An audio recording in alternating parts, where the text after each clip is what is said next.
కిలోమీటర్ల డిస్టెన్స్‌లో ఉంటుంది. ఆ వర్క్స్ వచ్చేసి ఆర్‌వీఆర్ కంపెనీ వాళ్ళైతే చేస్తున్నారు. ఈ ఎక్స్‌టెన్షన్ వర్క్స్ వచ్చేసి మెగా ఇంజినీరింగ్ కంపెనీ వాళ్ళైతే చేస్తున్నారు. ఇక్కడ రైల్వే ట్రాక్ కూడా మీరు చూడొచ్చు.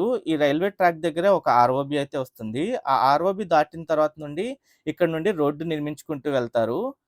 ఈ కొండ వైపు ఏంటంటే ఒక 2 కిలోమీటర్స్ వరకు ఘాట్ రోడ్ నిర్మిస్తారు. ఇంకొక కిలోమీటర్ వరకు ఏంటంటే ఎలివేటెడ్ కారిడార్ అయితే నిర్మిస్తారు. అలా పూర్తి స్థాయిలో రోడ్డంతా కన్‌స్ట్రక్షన్ అయిన తర్వాత నేషనల్ హైవే 16లోకైతే కనెక్టివిటీ ఇస్తారు. ఈ రోడ్డొచ్చేసి మనకి 60 మీటర్స్ రైట్ ఆఫ్ వేతో అయితే ఉంటుంది. ఈ ఎక్స్‌టెన్షన్ వచ్చేసి 50 మీటర్స్ రైట్ ఆఫ్ వేతో అయితే నిర్మిస్తున్నారు. ఇక్కడ నుండి చూడండి ప్రెజెంట్ వర్క్ ప్రోగ్రెస్ ఎలా ఉందో మీకు డీటెయిల్‌గా చూపిస్తాను. ఇటువైపంతా ఎక్స్‌కవేషన్ అంతా కంప్లీట్ అయిపోయింది చాలా వరకు. సైట్ క్లియరెన్స్ పూర్తి స్థాయిలో కంప్లీట్ అయిపోయింది. అలాగే ఇక్కడ ఒక రిటైనింగ్ వాల్‌కి సంబంధించిన వర్క్స్ అయితే జరుగుతున్నాయి.